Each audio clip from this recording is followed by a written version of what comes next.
Nous sommes le jeudi 29 septembre. Merci d'être avec nous pour votre journal de la Vendée. Au sommaire, la journée de mobilisation nationale. Parmi les revendications, la revalorisation des salaires, la retraite à 60 ans ou une amélioration des conditions de travail, notamment dans le secteur de la santé. La santé, justement, c'est ce qui a fait défiler dans les rues 800 personnes samedi à Fontenay-le-Comte. Les élus y ont interpellé le ministre de la Santé sur la désertification médicale. Enfin, nous prendrons la direction du château de l'Étenduère aux Herbiers. Les ruines de cet édifice du XVIIIe siècle s'apprêtent à être mises en valeur. Un chantier rendu possible grâce à Mission Patrimoine. Mais l'actualité du jour, c'est bien sûr cette mobilisation qui découle d'un appel national. De La Roche-sur-Yon au Sables d'Olonne, en passant par Fontenay-le-Comte ou Luçon, des actions étaient prévues tout au long de la journée dans le département. Si la mobilisation est plutôt faible, la colère est latente. Notre journaliste Colline Davy nous en donne un aperçu. C'est l'indignation contre l'injustice qui nous rassemble ici ce 29 septembre 2022. Des rassemblements aux quatre coins de la Vendée pour plus de pouvoir d'achat. À La Roche-sur-Yon, comme partout en France, les syndicats réclament l'abandon de la réforme des retraites et une hausse des salaires au plus vite. C'est aussi un appel à l'aide pour dire, et les élus, faites attention, parce que c'est toute la société qui est en train de s'écrouler. C'est toute la société qui descend, et on n'a pas de perspective d'arrêt. C'est ça, on met la retraite, on allonge l'âge de départ à la retraite, les salaires diminuent, on n'a aucune perspective, c'est dramatique. Même combat devant le centre hospitalier en fin de matinée. 80 personnes, principalement du domaine de la santé, protestent contre leurs conditions de travail. Je ne me vois pas, moi, à 65 ans, avoir le même rythme qu'on a actuellement, parce que vraiment, on est en train de nous épuiser. Donc voilà. Et il y a énormément d'arrêts pour fatigue, burn-out, et non-reconnaissance de notre travail, en fait. Et tant que l'hôpital, en fait, sera géré comme une entreprise et pas comme l'hôpital public, ça ne marchera pas, en fait. Les heures du dimanche, les heures de nuit, les heures de jours fériés, sont gelées depuis des années et des années. Elles sont très faibles et c'est largement insuffisant. Et c'est pas comme ça que nous allons intéresser la nouvelle génération pour venir travailler à l'hôpital. Un rassemblement avait également lieu au Sables d'Olonne avec 60 personnes au plus fort de la journée. Merci, bonne journée. Une faible mobilisation globale qui s'explique, d'après les syndicats, par la raison même du mouvement. Une journée de grève, c'est une journée de salaire en moins. Et comme je vous ai dit, la plupart des gens sont vraiment... En fait, ils ont juste de quoi survivre, en fait. Et donc ils ne peuvent pas, en fait, grève. Le problème, c'est que le jour où la population va se révolter, ça ira dans tous les sens. Des mobilisations avaient aussi lieu dans le sud Vendée ou encore ici, à la Motte-à-Char, dans le but, encore une fois, d'obtenir plus de pouvoir d'achat. Et selon l'Académie de Nantes, le taux de participation au mouvement de grève est de 6,52% pour les enseignants du premier degré et 13,89% concernant ceux du second degré. À Fontenay-le-Comte, la mobilisation était forte samedi pour alerter les politiques nationales sur les territoires en zone de désertification médicale. Sur une initiative du maire de la ville, élus, soignants, citoyens, en tout près de 800 personnes ont traversé le centre-ville. Près de 15 000 personnes seraient sans médecin traitant en Sud-Vendée.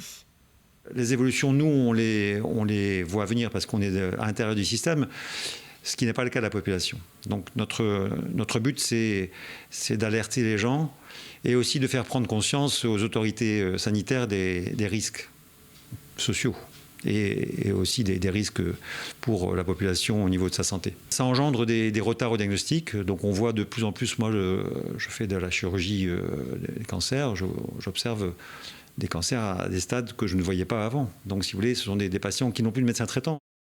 Mercredi, la Chambre de commerce et de l'industrie de La Roche-sur-Yon accueillait l'International Week. Toute la semaine, l'événement se déplace dans les différentes chambres de la région pour parler d'export. Le but est d'expliquer les enjeux du développement à l'international des entreprises, quel qu'en soit le secteur, le mode de déplacement ou encore l'activité existante.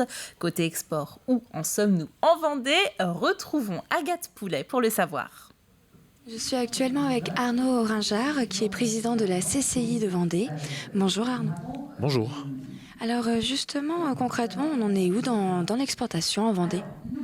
L'export est en Vendée un vrai relais de croissance pour les entreprises puisque factuellement nous avons encore une situation de volume d'export à 2,3 milliards d'euros de chiffre d'affaires l'année dernière quand même, mais qui comparativement à d'autres territoires est encore en devenir en termes de capacité de progression. Et justement, est-ce qu'on est un territoire où on a beaucoup d'entreprises qui exportent ou pas du tout ? Alors, nous avons 920 entreprises l'année dernière qui ont exporté sur le département, dont 63% exactement qui ont moins de 20 salariés. Donc ça correspond bien à notre tissu économique. Donc 920, c'est significatif, mais là encore, nous avons un potentiel et c'est bien l'objectif de cette semaine de l'export qui est organisée au niveau des Pays de la Loire. Le but est vraiment de se développer, mais quels sont les secteurs qui sont principalement touchés par l'exportation en Vendée ? Alors, nous avons la chance d'avoir une activité industrielle sur le département qui est conséquente, de l'ordre de 30% de l'activité, on va dire, générée sur le département. Et dans ces secteurs industriels qui sont quand même prioritairement concernés, mais pas que, nos forces, on va dire, places fortes sur le sujet sont l'agroalimentaire et le nautisme. C'est vrai que cette année, la région a souhaité mettre un thème en avant. Donc on est sur la transition écologique dans le développement international. Comment ça se traduit exactement ? Parce que c'est vrai qu'on parle de l'exportation, on parle de transition écologique. Comment on peut traduire tout ça ? Eh bien, la transition écologique est un terrain de développement pour les entreprises d'une manière générale, à la fois sur le marché français, mais c'est un enjeu mondial, on le sait tous. Donc forcément, s'il y a de l'innovation, s'il y a des bonnes idées, à la fois en produits et à la fois en services pour les entreprises sur la France, forcément, elles ont vocation à s'exporter. Donc ce sera dans ce cadre-là que ça apportera possiblement de nouveaux marchés et un développement plus rapide pour nos entreprises si elles se mettent sur l'export rapidement. Merci beaucoup Arnaud Ragin. Et justement, la Vendée, il faut savoir qu'elle exporte principalement au Royaume-Uni et également en Allemagne. Merci Agathe. Connaissez-vous le Flex Office ? Ce sont des bureaux partagés comme un espace de coworking avec une petite particularité. Les factures internet, énergétiques et de maintenance sont partagées. En d'autres termes, les entreprises payent à la fois un espace commun et les charges associées. La municipalité de Saint-Gilles-Croix-de-Vie vient d'inaugurer son propre espace en début de semaine avec à l'intérieur 6 bureaux, un open space avec 4 zones de travail partagées et même une salle de réunion de 30 mètres carrés. Le Flex Office attire en ce moment puisqu'on a un prix fixe, on n'a pas de surprise, on n'a pas les flux, qui est un problème vraiment d'actualité. On est dans cette mutualisation, ce qui fait qu'on s'engage sur un an. Il y a beaucoup de besoins de bureaux privés pour 1 à 2 postes de travail. Dans toute la Vendée, c'est vraiment ce qui est demandé le plus aujourd'hui. On a quelques bureaux partagés, mais là, c'est des salariés en télétravail, des indépendants qui démarrent. Donc, on n'est plus du tout dans la même clientèle. Le Flex Office va rester sur des personnes qui sont installées, qui ont déjà de la clientèle. Le coworking va être là pour la première marche, en fait, pour se lancer. Dans un tout autre domaine, il faut sauver le château de l'Étenduère aux Herbiers. Et pour cela, Mission Patrimoine de Stéphane Bern est arrivée à point nommé. Grâce au loto du patrimoine de l'année 2019, des travaux de consolidation peuvent démarrer, avec certes un gros retard, mais ils redonneront de leur superbe aux ruines datées du XVIIIe siècle. Le reportage de Grégoire de Châtillon. Un château qui n'est plus que l'ombre de lui-même, une ruine, une désolation depuis le passage des colonnes infernales le 31 janvier 1794. Il aura fallu attendre 2016 pour que ce vestige réapparaisse au grand jour grâce à une association locale. Sauvé aujourd'hui par la Mission Bern, grâce à une enveloppe de 500 000 €, les travaux peuvent enfin démarrer. Il s'agit là de révéler ce qu'il reste du château sans l'altérer. Je pense que cette dotation a été un facteur déclenchant dans le début des travaux. Donc aujourd'hui, on est ravis d'être sur place parce que ça fait maintenant quelques années. Et à partir du moment où on a eu cette dotation, on était impatients de voir les travaux commencer. Et on se réjouit que donc, la mairie des Herbiers ait poursuivi cette action et qu'aujourd'hui, on soit à la veille d'une restauration de qualité. Une belle opportunité pour la ville qui avait non seulement à cœur de transmettre cet héritage aux habitants des Herbiers, mais aussi de faire vivre les ruines de ce château construit au XVIIIe siècle. Nous aurons un fond de scène, ce qui sera une scène peut-être pour y faire des concerts, une scène pour s'y promener également et pouvoir animer véritablement le site de l'Étenduère, puisque derrière il y a le château et devant il y a une belle allée cavalière qui permet d'accueillir plusieurs milliers de personnes. Avant les promenades et les événements, il y a du travail. Avec ces pans de murs instables, cela ne va pas être si simple.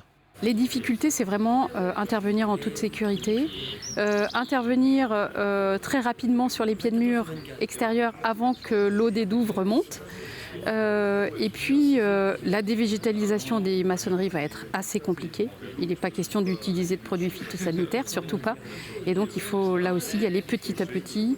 Consolider la ruine telle qu'elle est, la rendre stable. 2 années de chantier sont prévues pour maintenir ce qu'il reste du château de l'Étenduère, situé aux Herbiers. Allez, une idée de sortie pour demain soir. 6 chorales issues des environs de Fontenay-le-Comte et Niort s'associent pour un concert solidaire pour aider les Ukrainiens.